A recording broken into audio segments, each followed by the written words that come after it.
Good morning from WKYT News. I'm Bill Bryant. We welcome you to Kentucky Newsmakers and hope you're enjoying this Easter weekend. Later, Fayette County Clerk Blevins talks about some changes for Kentucky's May primary that's a month from today as our program is airing. But first, fresh off a major jobs announcement for Kentucky, the Governor of the Commonwealth is joining us. Governor Andy Beshear will answer some questions about that project as well as the just concluded session of the legislature that saw Republicans enact a slew of legislation that the governor disagreed with. He vetoed 25 bills, and the legislature dutifully overrode him on virtually every one of them. That includes legislation on abortion, charter schools, guns in courtrooms, raises for lawmakers themselves as well. Governor Beshear is joining us from his office in Frankfort on Kentucky Newsmakers. Thanks for being with us. Appreciate it. Well, thanks for having me, and happy Easter to everybody. And same to you. Thank you.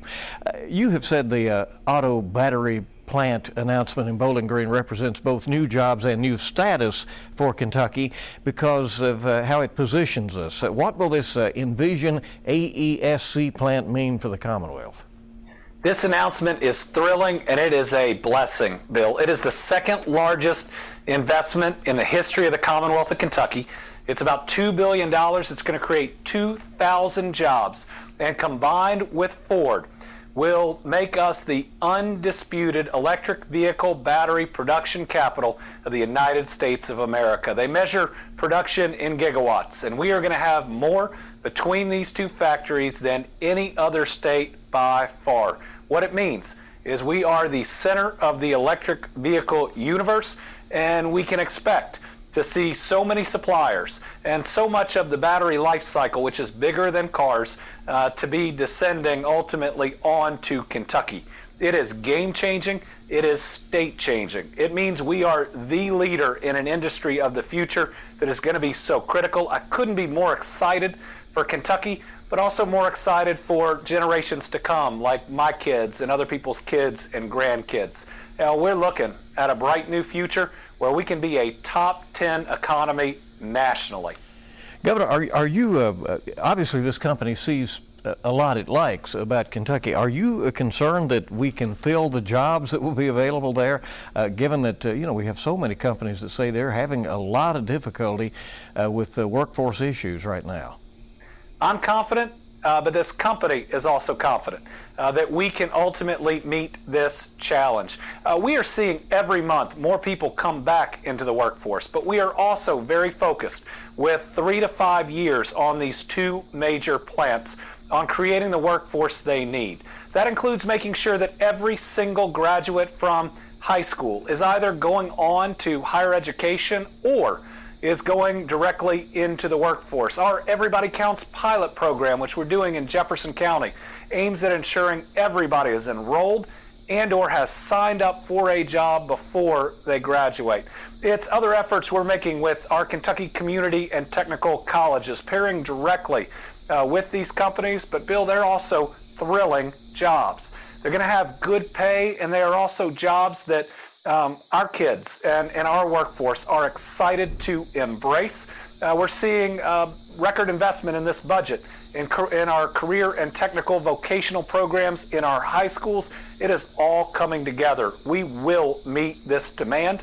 We will provide them a great workforce. When you combine the Envision announcement and the Ford announcement, that's 7,000 plus jobs. Will there likely be other spin-offs to support those plants? And is there a possibility that if you are making the batteries, then it would be easy to make the cars nearby as well?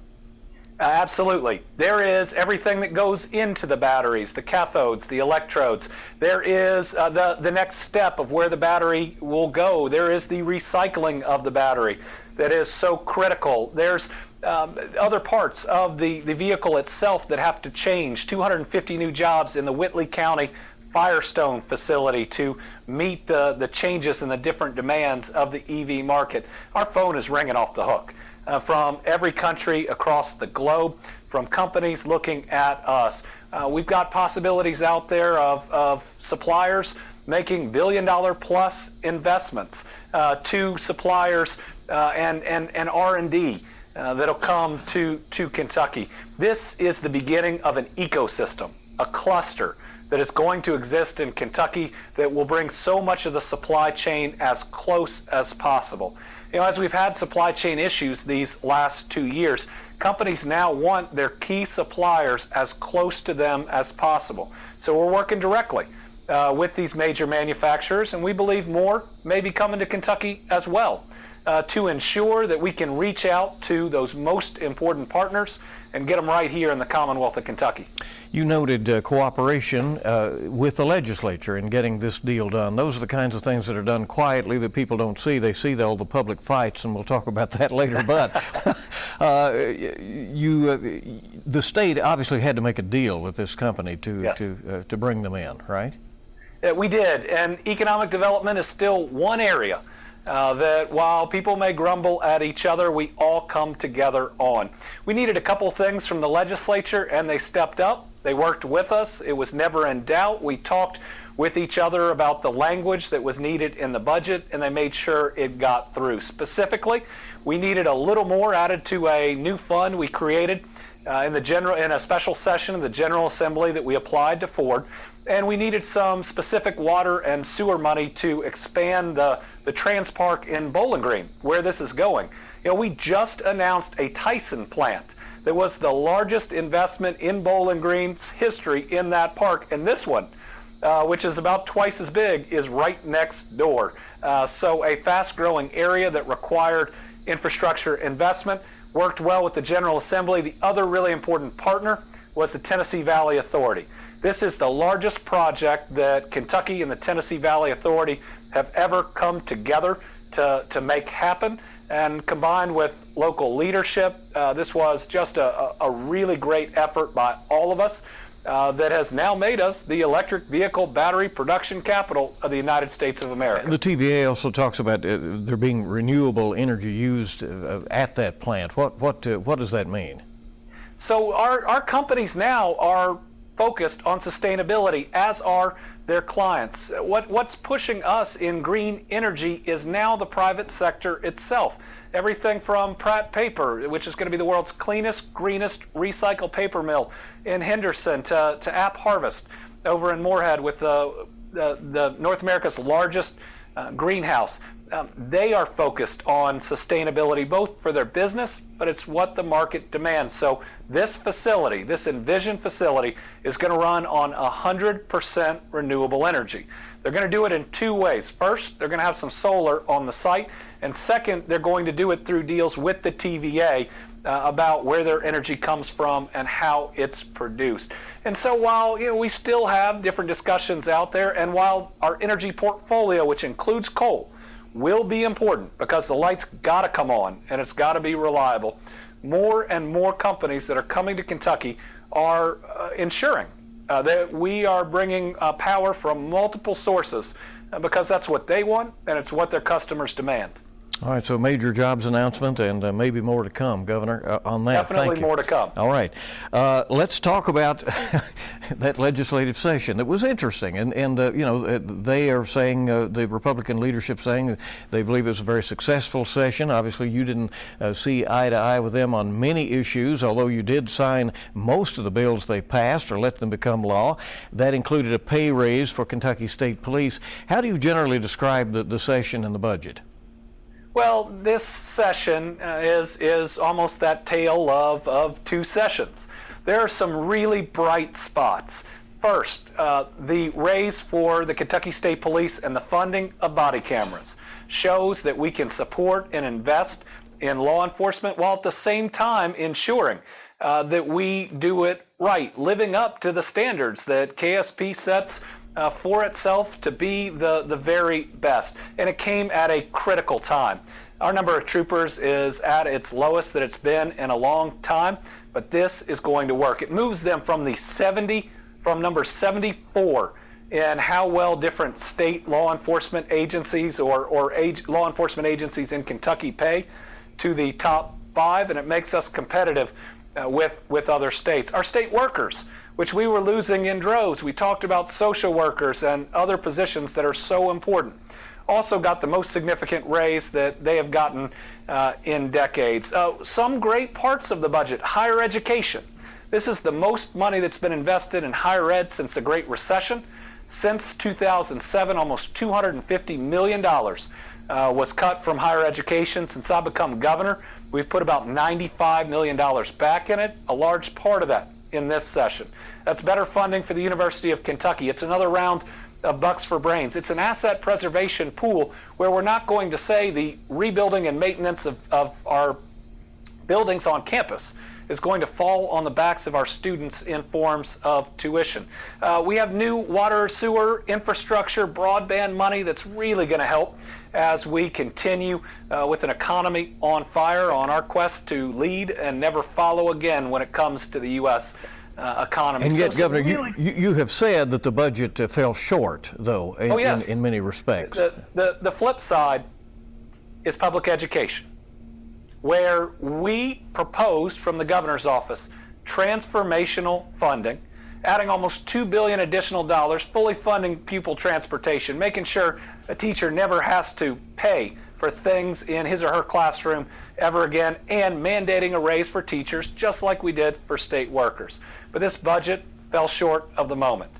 Provided $680 million, I think less than we'd proposed, didn't fully fund transportation, and the only group that this legislature wouldn't provide a raise for were our teachers. On top of that, failed to fund universal pre-K, which we could have done with just 9% of the additional dollars we had. Just think about it. Every single Kentucky child kindergarten ready, save an average family about $12,000, and the fastest thing we can do to get people back into our workforce. And on top of that, we passed a lot of bills that'll kick people while they're down or are just plain mean.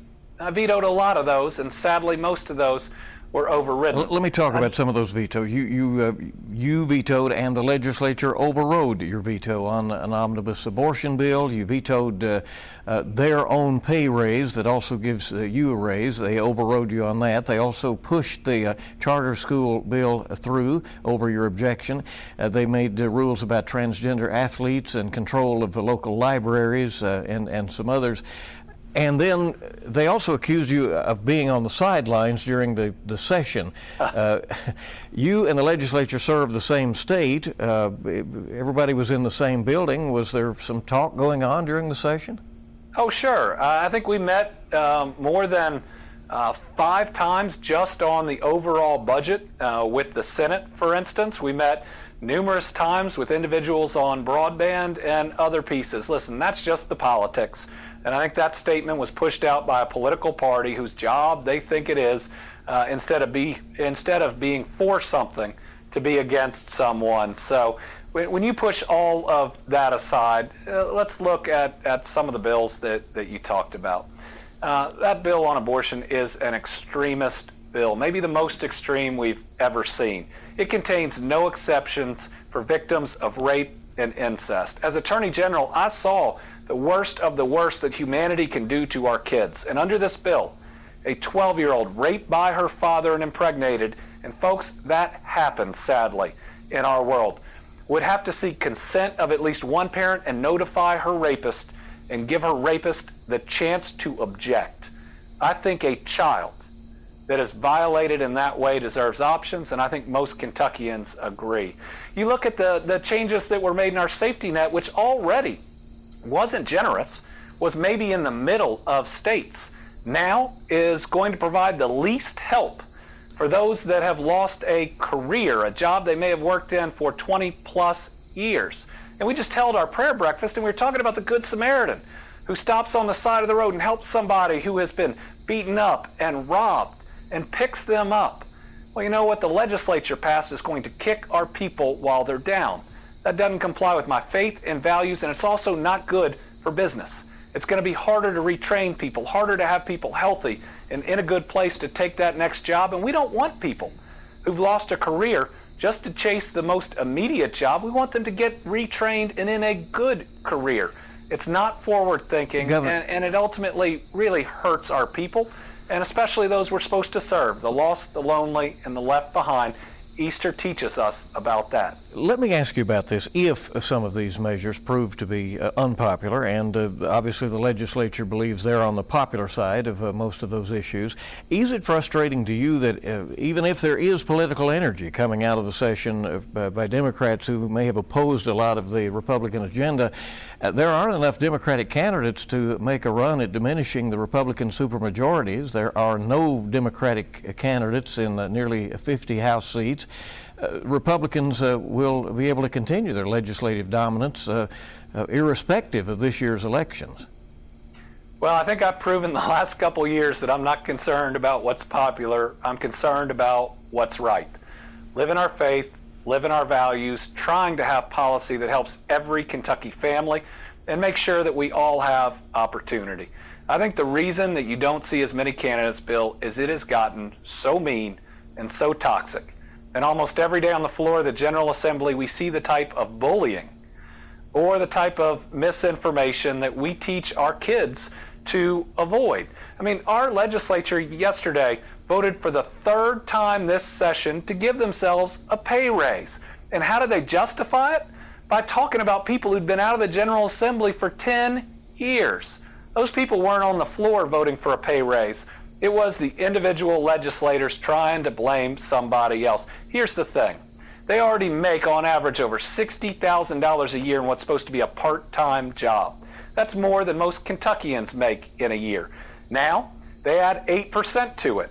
In addition, they have a pension they get paid for life that's going to go up because of the salary increase. And in November, they're going to have something on the ballot where they can call themselves in unlimited days to increase their pay that much more. If they double their days, folks, you're going to be paying the average legislature $120,000 at a part-time job. It is not right. It was greedy. And this is what happens when you get this mob mentality where it's this group against the world and where people start thinking more about who they're against than what they're for. Governor, a few seconds left. Let me just ask one thing. The COVID cases are climbing in parts of the country. Virtually every Kentucky county is in the green zone now.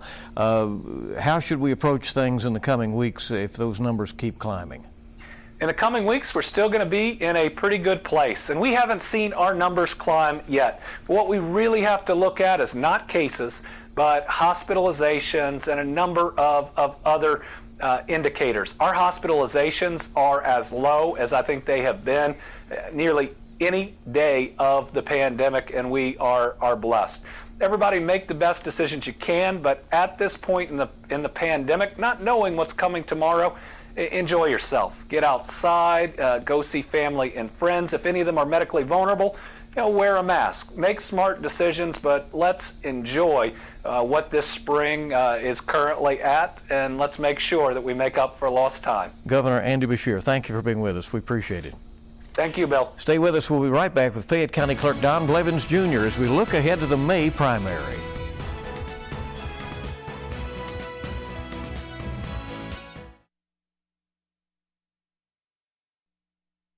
Welcome back to Kentucky Newsmakers. Kentucky's primary is now a month away on May 17th. There will be some changes. There are some things to know about who can vote in the various races. Fayette County Clerk Don Blevins Jr. raised concerns early about early voting, but has worked out a plan at least for the primary. Now the legislature has made some other adjustments that will mean some will be able to vote before the actual primary day in other ways. Clerk Don Blevins joining us. Thanks for coming in. We appreciate it very much. It's good to see you again, Bill. You as well. A lot to discuss because the legislature made some changes here. Right, last minute. Thanks, guys. So there is now more, there's a sort of a reinstatement of early walk-in voting, absentee, but you have to have a reason. You have to have a reason. It's just like it used to be back prior to 2020. So there's a variety of reasons you can do it, but it's a fairly restrictive set of reasons that will allow you to vote early, vote in person absentee. Same as similar restrictions apply to the mail-in absentee as well. Now the early voting, the other kind of early voting that's open to all people is still in place, and that'll be conducted on the 12th, 13th, and 14th immediately prior to Election Day. And that will be held at Kroger Field. At Kroger Field. Lexington, yeah. On the side with the blue lot. So we'll be putting out some information for the public as we get closer to the time. So this represents different opportunities for people to vote, but they still sort of will need to know the rules going in, right? For instance, if they come to your clerk's office, they have to be ready to swear a reason why they need to do the early absentee, right? That's correct, and there's some pretty heavy penalties if you try and cheat. So I would encourage people not to try to do that. With the addition of the 3 days of early voting, there really is a lot more convenience now. It's not enough. As you know, I'm very disappointed with the legislature and the Secretary of State for not expanding early voting to a lot more than 3 days. But here we are, and as clerk, I'm going to make it work as best I can. Okay, so you have the plan figured out for May. You do not have your plan for November, I right? do not. I'm in negotiations with the Civic Center to see if we can do something there. That's the permanent long-term solution if we're going to do only 3 days. It's really the only avenue in Fayette County that will work. But I don't know. I haven't yet heard back from them to see if they're going to have a show, you know, like Disney on Ice or something like So that. we're talking about Central Bank Center, Rupp Central Arena, Bank that Center, area. yes, Yeah. This is a partisan primary, so this means it's partisan and nonpartisan, but it means in those partisan primaries you have to be registered within that party. What are the rules for May 17th? So you had to be registered in one party or the other by December 31st of last year, unless you're new to the state or new to the county, then you can still register. By the way, the deadline to register to vote for this primary is Monday the 18th, so literally tomorrow. So if you haven't registered, you need to get on that at govote.ky.gov. So those are the main rules, but yeah, it's a partisan primary. But when it comes to the city races or the judicial races, then everyone can vote in that. They're nonpartisan, and everybody can vote in those, including the mayor's race, by the way. And what does for instance, in the mayor's race or the council races, what does this primary do to the field? It really just whittles it down. The mayor's race, I believe, goes down to just 2. In fact, all of them just go down to just 2. So we get the fields reduced down to just 2 candidates. It's essentially a runoff is what it comes in. There is a new state election law that also will take place later this year, will provide some safeguards that we don't have right now. Voting equipment is to be kept under video surveillance. Do you have any concerns that, you know, for several days you'll be up and running with that early voting? Well, and you know, the longer that is open, the more exposure, right? Well, it's like my grandfather used to say. He said, "I'm not afraid of snakes, but I have a healthy respect for them." So no, I'm not afraid of any tampering or anything going on with our machines because we plan for that. We've already been doing a lot of the things that new law wants us to do with video and locks and keys and alarms and all that kind of stuff. You also said there is some data that the state wants you to have available that because of the lateness of the legislature's actions, it's going to be impossible to do for the primary. We're not going to be able to do it, yes. It's a fairly obscure idea, but essentially they want precinct level data instead of absentee only data from those 3 days of early voting. And that makes it very complicated for large counties, particularly for Jefferson, Kenton, and Fayette. It's very difficult to do that. Unfortunately, this law passed and then was signed into law by the governor after the deadline for us to begin printing ballots, so it's too late for this cycle. What are the rules as far as electioneering, and does that change in any way because of the early voting? No, there's no electioneering allowed within 100 feet of the voter entrance to the polls. So I would say most voting locations, that's not too hard to discern, and that's pretty much it. It's 100 feet. Electioneering means signs. Setting up stands to hand out materials, all that kind of stuff. You can't do that within 100 feet of the polls. Was it difficult for you to staff the polls this year? Yeah, we had a little bit more trouble this time, and people are citing 2 reasons. Some are still fearful of COVID, and some are just really uncomfortable with the political climate and all the antagonism that's going on in our country. And I don't blame them. It's a little scary right now. Do you have some of that? Because on election day it's required that you have people of both parties, and there they are face to face, right? Well, we've had some of the usual kindergarten behavior over the years, but fortunately nothing partisan that I know of. All right, so for folks who want to plan on voting in the May 17th primary coming up, what should they know now about their options? So mail-in absentee is already online and ready to go. You go to the same portal, govote.ky.gov, if you qualify for a mail-in ballot. Similarly, if you qualify for in-person voting, that will be done at my office at a later date.